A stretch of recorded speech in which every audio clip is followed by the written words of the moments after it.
Blessed are those who believe without seeing.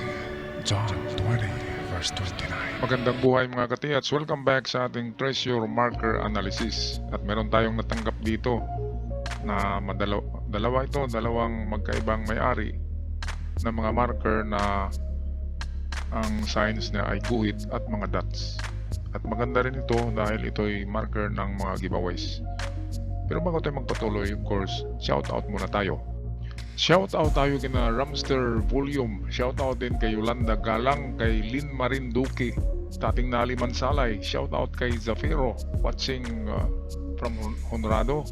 Shout out kay Remilito Katamura, Vince Biucama, Juntox, Turio Bulsao.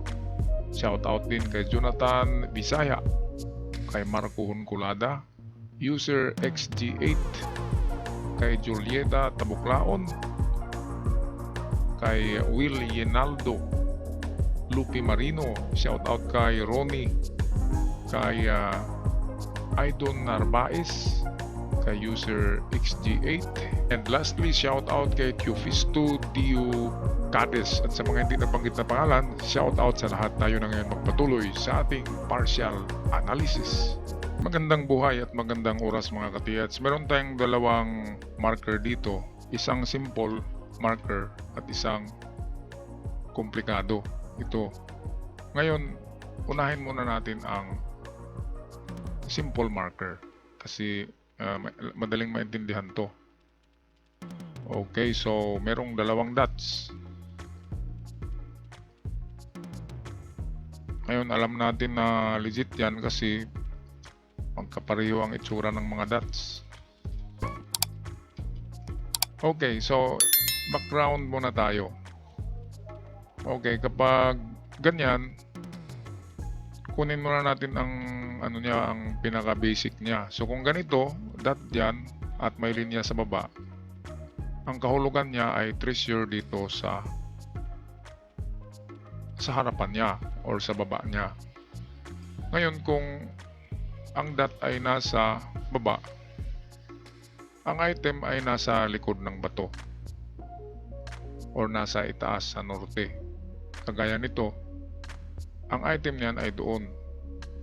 Ngayon, dahil sa dalawa yan, so ibig sabihin dalawang item ang meron.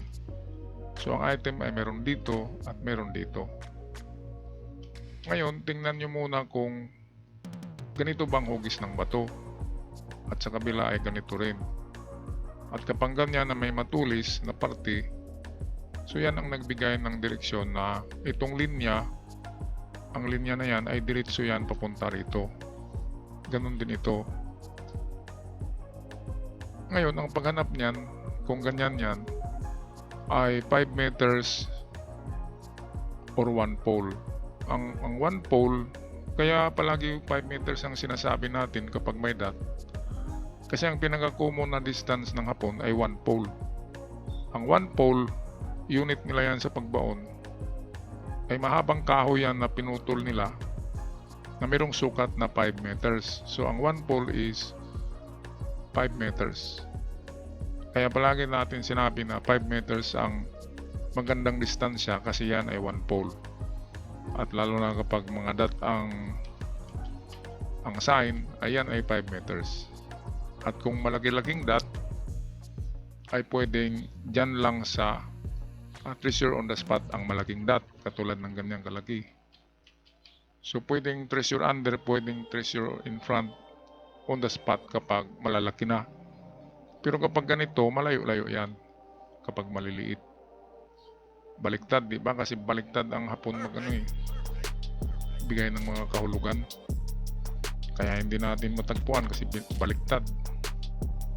Okay, ngayon kung hindi ganito, ang hugis ng bato ay pabilog lang or malapad na kwadrado lang, kung hindi ganyan, so ang ibig sabihin ay i-cross natin to.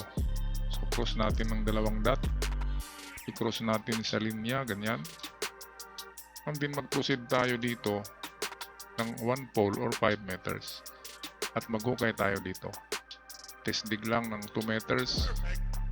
At kapag may makitang mga basag na buti, plato, banga, sa lalim na 1 to 2 meters. Kapag mayroong ganyan, wag na kayong umuwi ng bahay. Hukayin nyo hanggang gabi, hanggang madaling araw, kasi pag iniwan nyo yan, pagbalik nyo ay wala na. Ganyan sa treasure hunting. Meron kasing mga nagbabantayan, at kapag alam nila na iniwan nyo, hahakutin yan ng hindi natin mga nakikitang tao.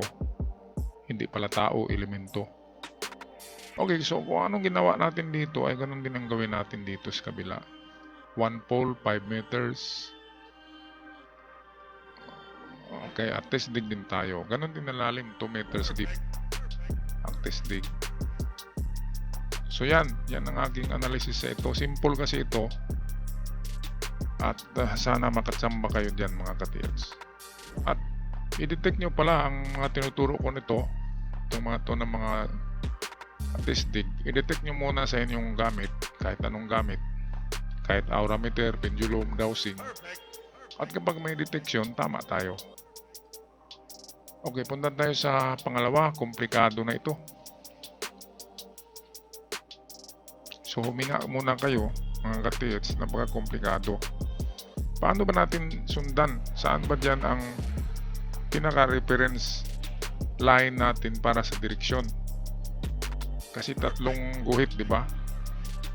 Saan ba tayo pupunta? Doon ba o dito? Okay, so tingnan natin ang pinakamahaba niyan. Ay ito talaga na linya. Yan. So ibig sabihin ay lalo na kapag naka-point yan doon sa north at ito south, or kahit baliktad, kahit east-west yan, basta't nakatama ito sa compass at ito tumama din yan sa, sabihin natin, east. So ibig sabihin ito talaga ay legit marker at merong treasure. Okay, merong 2 item. Itong dito mababaw na to masyado, ito at ito tipak lang to. So 2 lang talaga ang item dyan. Ngayon paano ba dyan paghanap dyan mga ka-TX? So ito yung ating linya. So meron na tayong guide na puntahan. Yan ang puntahan natin na direksyon, pero hindi natin alam ang distansya. So punta tayo dyan at dito sa kabila din. Ayan. Okay. Ang susunod dyan ay ito. Ito ang ating i-decode. Itong linya. Ito. Ang sabi ng linya ay papunta tayo dyan, pero hindi dyan, pero tama yan. Pupunta muna tayo sa itaas, tsaka tayo mag-cross. Okay, ganun din to kasi ito yung stone map. Pinalakihan na mapa from inch to meter. Kaya hindi dyan, hindi dito. Masyadong malapit siya. Alam naman natin ng hapon, ang layo-layo magbaon yan sa marker. Kaya hindi matagpuan. So ito ang gawin natin. Bakit nilagyan ng line sa gitna? At kung atin yan ibuo, itsura siya ng letter E. Ang letter E sa treasure sign ay gold bars. So pwedeng gold bars ang meron. Ngayon ito, bakit nilagyan nila ng ganyan? Kasi diyan nila kinukuha ang distansya sa 2 item. So ito, sukatin natin.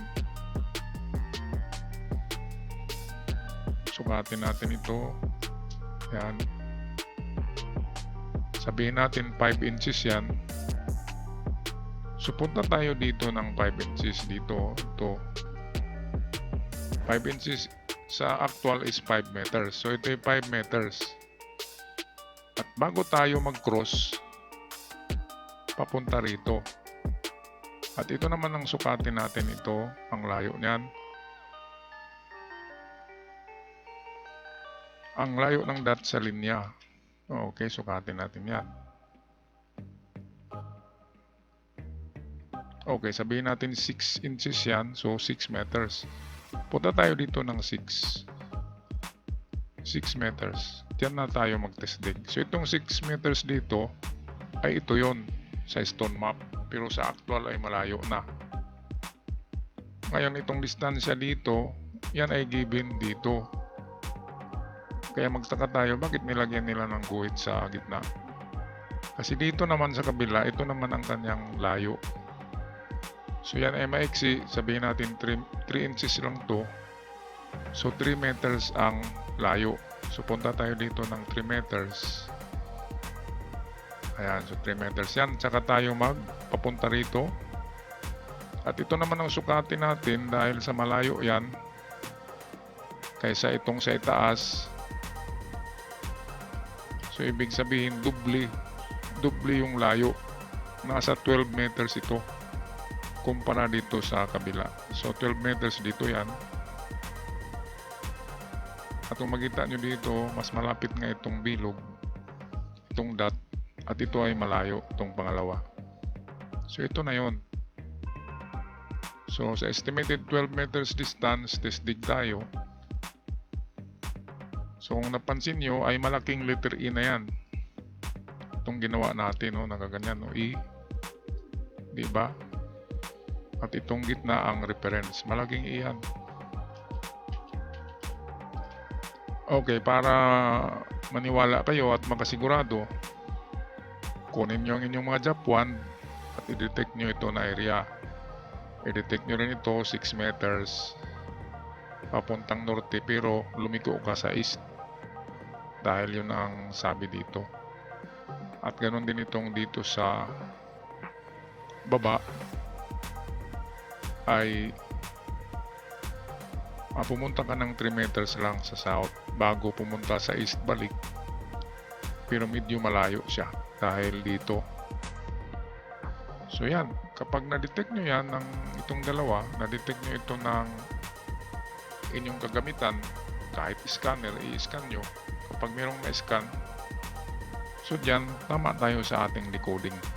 At kahit Japan lang at dowsing rod or mga aurameter, pwede na yan. Basta't importante may ma-detect lang sa itong ating dinicode.